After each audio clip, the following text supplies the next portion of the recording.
Hey guys, Brad Gilmore here. Want to give a big shout out to our title sponsor, Walker Texas Lawyer. If you or a loved one have been injured in an accident, whether that be a car, truck, motorcycle accident, or some kind of other issue, hit up Walker Texas Lawyer at 713-552-1117 or walkertexaslawyer.com.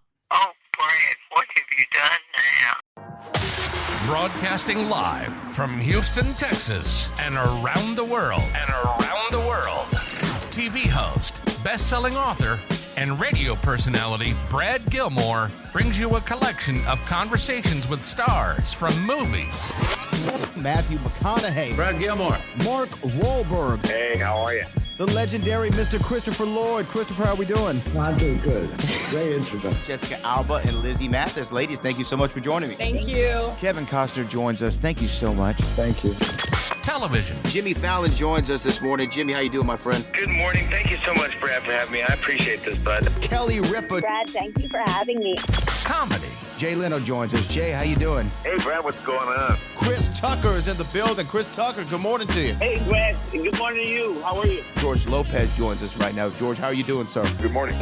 Music. Lola Monroe. Thank you. Thank you for having me. The legendary frontman of AC/DC, Brian Johnson, joins us right now. Brian, how you doing? Good morning, Brad. What lovely to talk to me, funny lad. Megan Trainor. Thank you so much, Brad. You're awesome. Chloe Bailey joins us. I appreciate the time. Appreciate you. And more.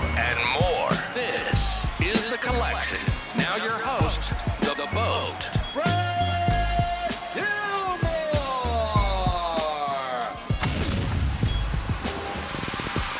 Well, she is joining me right now to talk about WrestleMania 42 returning to Las Vegas. Tickets available at Ticketmaster.com. She is one of the most recognizable faces in all of the WWE. The WWE Women's Champion, Tiffany Stratton, joins us. Tiffany, how are you? I'm doing great. How are you? I'm doing great. I appreciate the time. Let's dive right into WrestleMania because I was there, WrestleMania 41. I got to see you and Charlotte tear the house down and have this incredible entrance that you did and successfully go out there and prove to the world why you are where you are. How does that stage actually feel? Does it feel like the next level? Does it feel bigger than life itself? Oh yeah. I felt like that whole weekend I was so nervous. I've never been in front of a crowd over than I think 80K.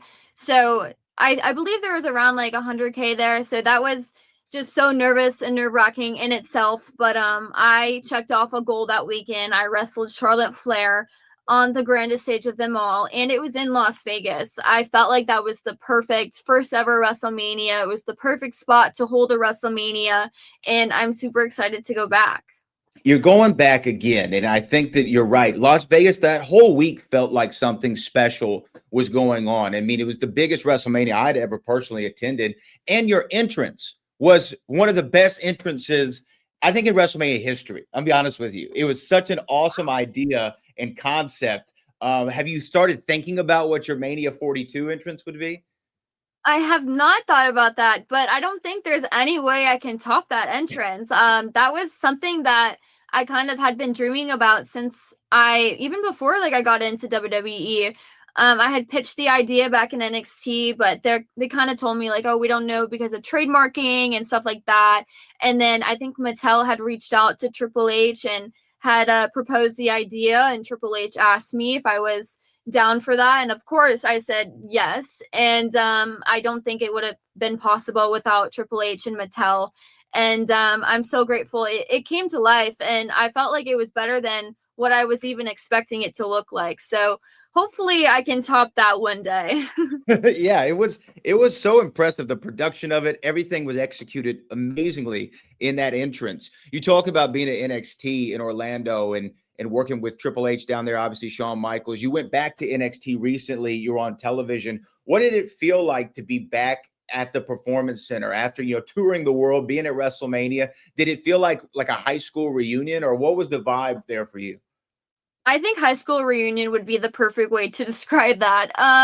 It was so fun being back in NXT, getting to see Shawn, getting to see some of the people that I trained with and that I got signed with and stuff like that. And NXT is like kind of like my home. It's where I learned wrestling. It's where I learned, everything that I know now. So to go back and be able to be in front of that crowd and have them accept me and stuff like that, it was surreal, and it was just it was a good day. And then unfortunately I didn't get to wrestle the following week, but it was a fun little promo and time that I got to go back to NXT. We know, being at NXT, obviously one of the lead voices there, Booker T. I've worked with Booker now for 12 years or so, and he's such a dynamic character. But when he was the king of SmackDown and he was the world champion, he was talking about how being the world champion, there's so much responsibility that comes with it, not just in the ring and working at that level, but the promo. You're in the first segment, you're in the middle segment, you're doing the on sales, the press tours like you are now. How does it feel to actually have to shoulder all of that responsibility? So I fully expected that you have to be a very well-rounded superstar in order to hold the title one day. You're basically the face of the company. You've got to do the media tours, like you said. You've got to do the morning shows. You've got to do the backstages, the in-ring promos, the matches and stuff like that. So I fully expected all the responsibility going into this, and I'm super grateful to be where I'm at, especially being kind of new to wrestling and kind of new to my, main roster career. So I'm blessed to be here, and I'm loving every part of it. Well, obviously this week you're going to have a big match on SmackDown coming off of WrestlePalooza, going into this big SmackDown triple threat. Jade Cargill and you, I love the matchup between y'all. I mean, what you did at SummerSlam and then continuing the feud, both incredible athletes in different aspects. Of course, how is it to work with Jade? Obviously, you look at Jade and you immediately think like, whoa, who is this girl? She looks amazing. She's beautiful. And I actually really have enjoyed our last two matches. I thought our last match that we had, I'm really proud of that. I thought that match was super amazing. Obviously, it ended in a DQ, but this Friday, it's me, Nia Jax, and Jade all in the ring. I've beaten all of them individually. So I'm excited to see kind of how we all match up together in one ring. And I'm going into this confident because, like I said, I've already beat both of them one-on-one. So I have no doubt that I'm going to pull out the win. All right, my last question for you. WrestleMania 42, of course, coming to Las Vegas. Tickets available at Ticketmaster.com. A lot of people you could potentially match up with at WrestleMania this year. One I would like to see, I'd like to see a Tiffany Stratton and Nikki Bella feud. How would you think about Tiffany versus Nikki? Ooh, I would absolutely love that. I think that would be iconic. It'd be like a generation versus generation match. So yeah, let's manifest that. Nikki Bella, if you're listening, me versus you at WrestleMania 42. I love it. I love it. Well, Tiffany, congratulations on all your success. Really appreciate you joining us this morning. Thank you so much for having me. Have a good one. Thanks, you too.